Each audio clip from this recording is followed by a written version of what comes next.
I represent something that's bigger than myself now, and not only the soccer team that I was a part of, but now the Kennesaw athletic department as a whole, and now a Hall of Famer. I mean, it's such an honor. I think the thing that defines Laura Tucker is her ability to score goals, and she scored so many of them.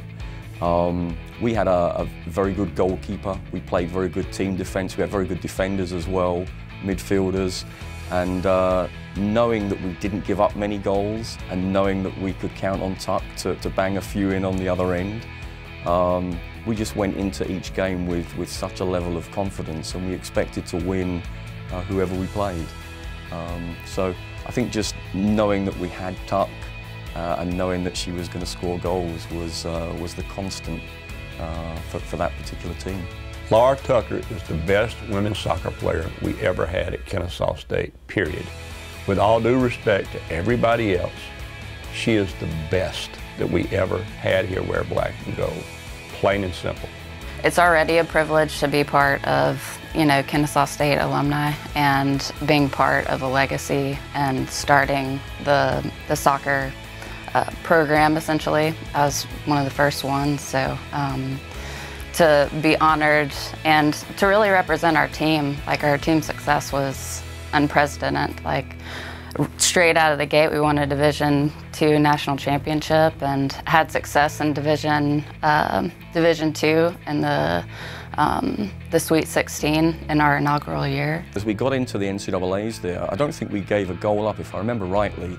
From the moment we got into the NCAAs, we didn't let any goals in.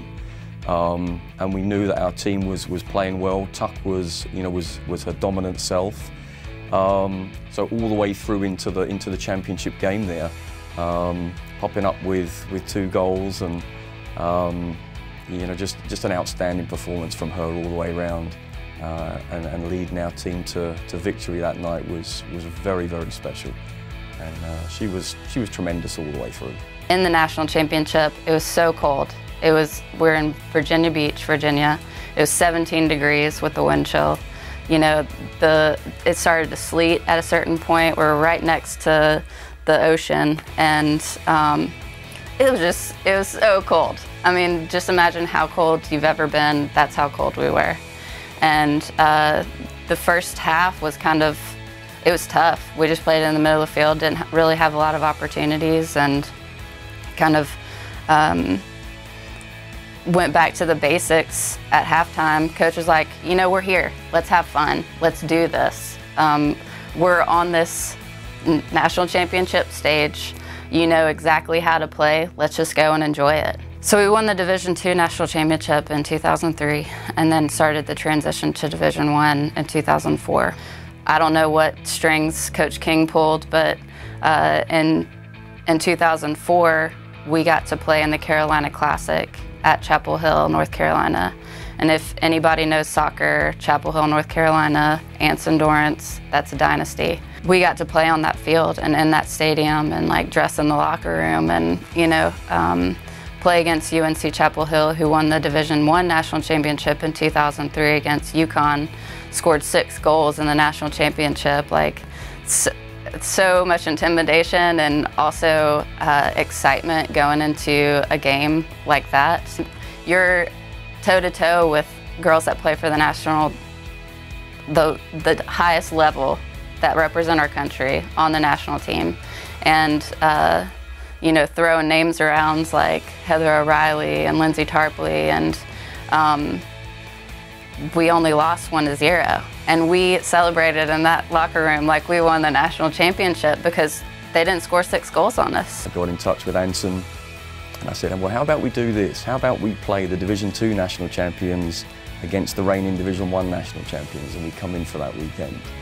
And it didn't take him long to say yes, and we went and joined a really exclusive group that weekend, and I went on to play them further down the road as well. I went into every season with a goal in mind, and that was to be the top goal scorer on the roster and hopefully in the conference as well.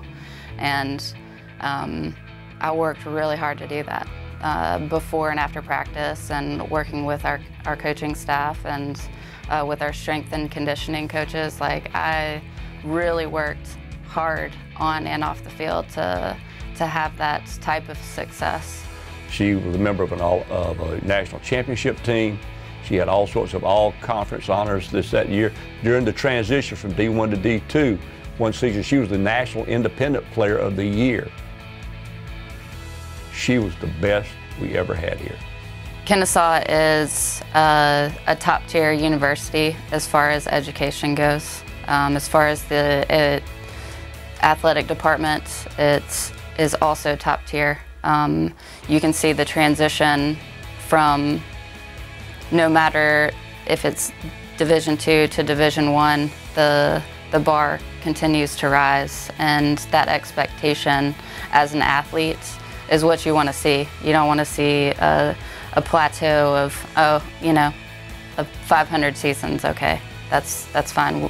We want success, and Kennesaw State is definitely an environment that breeds success and competition, and I would not change my experience at Kennesaw for anything. It was awesome.